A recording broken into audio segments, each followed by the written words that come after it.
Hello everyone, welcome to Study Smart ISPCS। So आज का जो आपका सेशन है it deals about the strategy for the UPPSC examination. As you all know कि अब exam में अराउंड 30 और डेज़ बचे हैं। सो अब आपको लास्ट 1 मंथ में क्या स्ट्रेटजी लेनी चाहिए and how to implement it, इन चीज़ों पे आज हम डिस्कस करेंगे। ठीक है, but to begin with first we have to categorize ourselves कि हम कौन से स्टेज पे हैं अभी।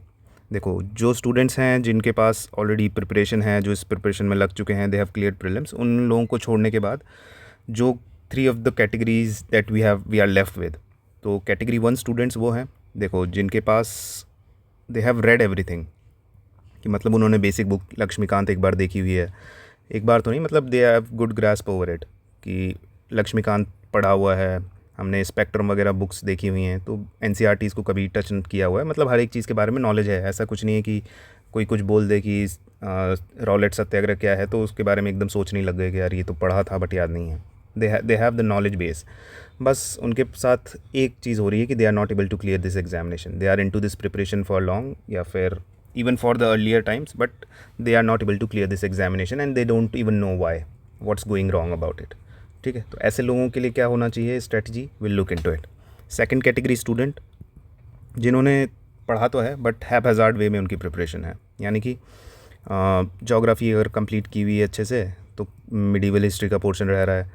ठीक है, पॉलिटी पढ़ी हुई है तो केमिस्ट्री और फिज़िक्स वगैरह इन चीज़ों पे ध्यान नहीं दिया है। ठीक है, PYQs को इतनी इंपॉर्टेंस नहीं मिली है। दे डोंट इवन नो कि मतलब कि क्या राइट डायरेक्शन है and how to go about it.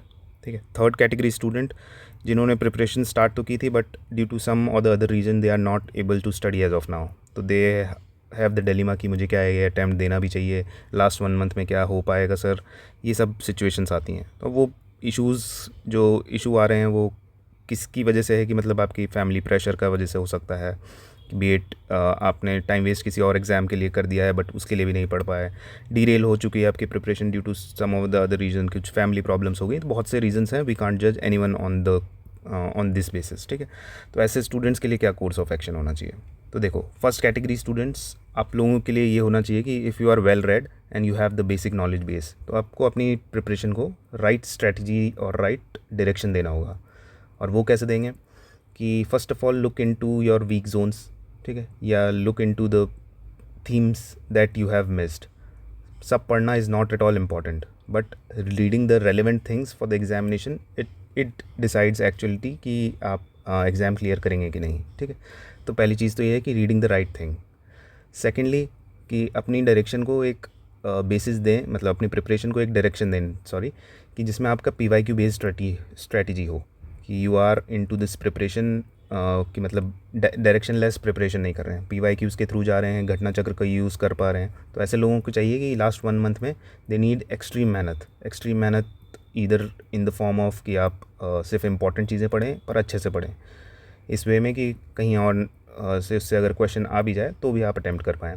और द अदर ऑप्शन इज़ कि आप पूरी घटना चक्र वगैरह को ट्राई करें कि 30 डेज़ में सब फिनिश कर पाएँ। ठीक है, ये पॉसिबल है कि नहीं उसके लिए मैं आगे बात करता हूँ। ठीक है, नेक्स्ट है आप लोगों की कैटेगरीज 2 स्टूडेंट्स, आप लोगों को तो एकदम सिर्फ जी तोड़ मेहनत की ज़रूरत है। ठीक है, nothing else can be your other option.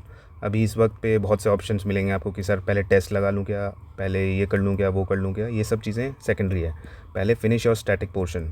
अगर आपका स्टैटिक ही स्ट्रांग नहीं है तो कितना भी आप करंट पे महारत हासिल कर लो, कितना भी आप टेस्ट दे लो, ये सब it all goes in when. ठीक है, तो आप लोगों के लिए क्या है, 1 मंथ विदाउट ब्रेक, जी तोड़ मेहनत, and how the same direction, कि आपको भी PYQ बेस्ड रखनी है अपनी प्रिपरेशन, इंपॉर्टेंट थीम्स वगैरह देखते हुए चलना है, तो ये इस बेसिस पे आप कवर कर सकते हैं अपनी चीज़ें। जो थर्ड कैटेगरी स्टूडेंट हैं, आप लोग because of the some reasons आप अभी प्रिपरेशन में थोड़ा लैक कर रहे हैं, and how you have to think कि मैं किस वे में बाकियों के बराबर आ सकता हूँ या आ सकती हूँ। तो the solution for that is कि you have to just go for the important themes right now. और इम्पॉर्टेंट थीम्स, इम्पॉर्टेंट टॉपिक्स कैसे पता लगेंगे, you have to analyse the PYQs कैसे पता लगेंगे कि कैसे एनालाइज करना है सर, तो उसके लिए आपको डायरेक्शन चाहिए या किसी की हेल्प चाहिए होगी। ठीक है, and for that only we have launched a course known as mini Granth series. अगर आप हमारे ग्रंथ सीरीज़ के बारे में ऑलरेडी जानते हैं कि मोर देन 800 स्टूडेंट्स, 800 स्टूडेंट्स से ज़्यादा ज्वाइन कर चुके हैं, and you can read our feedbacks कि कैसी है इसमें preparation. Don't go for our word, हम लोग तो बेचने के लिए कर सकते हैं right, but students will not lie to you, आप हमारे फीडबैक्स देखिए, लोगों से पूछिए कि एक्चुअलिटी में कि उनको कुछ डिफरेंस मिल भी रहा है कि नहीं। आप आके हमारे लेक्चर्स का डेमो देखिए and you will get to know कि ग्रंथ क्या चीज़ है। सो उसी के बिहाफ पे हमने मिनी ग्रंथ स्टार्ट किया है। व्हाट इज़ मिनी ग्रंथ? मिनी ग्रंथ में आपके बस 50 मोस्ट इम्पॉर्टेंट टॉपिक्स तो क्या है, इंपॉर्टेंट थीम्स होंगे बेसिकली, जो हम बताएंगे, ठीक है। सो दैट आपकी अगर प्रिपरेशन डीरेल्ड थी या फिर अभी आप एट पार नहीं थे बाकी स्टूडेंट्स के, so you get into that phase कि मतलब आप में कॉन्फिडेंस हो इतना कि अगर इनमें से कुछ क्वेश्चन आए इंपॉर्टेंट चीज़ों में से तो I am able to solve it, ठीक है। तो आपको एटलीस्ट ये रहेगा कि मैं किसी से आगे नहीं तो एटलीस्ट किसी से पीछे भी नहीं हूँ, एटलीस्ट उनके बराबर तो हूँ। तो इम्पॉर्टेंट चीज़ें पढ़नी है तो you can join mini Granth series, ठीक है। इसमें क्या होगा, आपके बेसिक सारे सब्जेक्ट्स कवर रहेंगे, 2-3 टॉपिक्स रहेंगे, 50 मोस्ट इंपॉर्टेंट टोटल टॉपिक्स रहेंगे, ट्रिक्स निमोनिक्स वगैरह ये सब आपको मिलेगा, और रिकॉर्ड लेक्चर्स रहेंगे। एंड प्लस आपको डेडिकेटेड एक टेलीग्राम ग्रुप रहेगा जिसमें ऐड किया जाएगा।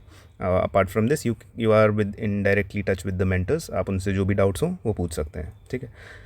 Apart from this the other batch, ये वाला पल फर्स्ट ऑफ ऑल देख लो कौन कौन ले सकता है। जैसे मैंने बताया, जिनको अभी लास्ट मोमेंट पे इंपॉर्टेंट चीज़ें रिवाइज़ करनी हो वो लोग ले सकते हैं, ठीक है। और जिन लोगों को लगता है कि मेरी प्रिपरेशन अभी थोड़ी डीरेल्ड है and I should go about it, वो लोग इसको यूटिलाइज़ कर सकते हैं। ग्रंथ के ही लेक्चर्स होंगे but only the important once, ठीक है। This is your first option. Second option है सुपर स्मार्ट 30 बैच। ये तो आप ऑलरेडी अगर देख चुके होंगे, तो हमारे सुपर 30 बैच लॉन्च हुए थे, उनमें काफ़ी ज़्यादा रिक्वेस्ट आई थी। And what we do in these batches is कि हम प्रॉपर हैंड होल्डिंग के साथ आपको पढ़ाई कराते हैं। हैंड होल्डिंग मतलब कि सुबह 7 o'clock पे आपको 2-3 या जितने भी टारगेट्स ऑफ द डे हैं वो दिए जाते हैं, उसके लिए आपको वीडियोस सेंड किए जाते हैं। देन आफ्टर उससे रिकॉर्ड रिलेटेड वॉइस मैसेज वगैरह भेजे जाते हैं कि कैसे कैसे आपका डे रहे एंड आपको क्या क्या करना है, किस वे में यूटिलाइज़ करना है, ठीक है। फिर जो भी आपका दिन भर में आपने पढ़ा है, कैसे पढ़ा है, क्यों पढ़ा है, क्या छूट गया, उसके लिए रात को थोड़ी देर के लिए ग्रुप वगैरह ओपन किया जाता है। दिस वे में स्टूडेंट्स इंटरेक्ट करते हैं कि सर ये प्रॉब्लम आई, ये हो गया है, दिस इज़ मिसिंग, एंड कब तक अचीव कर लूँगा या कर लूँगी अपने टारगेट्स को, ठीक है।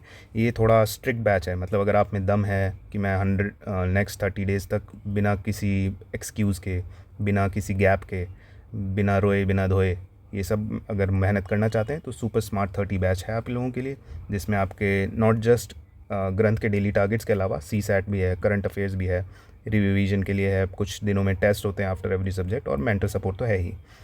तो ये इसके लिए थोड़ा डेडिकेशन इतना ज़्यादा चाहिए क्योंकि 30 स्टूडेंट्स रहेंगे, 30 डेज़ हैं, और एक मिशन है थोड़ा स्ट्रिक्ट वे में आपकी प्रिपरेशन को स्ट्रेटजाइज़ करना है, ठीक है। तो दोनों में से आप अपने अकॉर्डिंग फाइंड करिए क्या आपके लिए बेटर है। प्राइसेस वगैरह यहाँ पे मेंशन्ड है। कोई और डाउट हो you can ask us directly. Me and Saurabh sir would be taking your batches. I am Anshul and he is Saurabh sir. So ये आप हम दोनों आपके मेंटर्स रहेंगे। We both will be taking your lectures. कोई भी डाउट हो तो आप हमसे डायरेक्टली कॉन्टैक्ट कर सकते हैं। Will be sharing our Telegram IDs with you, okay? So if there is any other doubt, you can ask us in the comment section, or you can reach out to us directly also. See you, take care, good luck.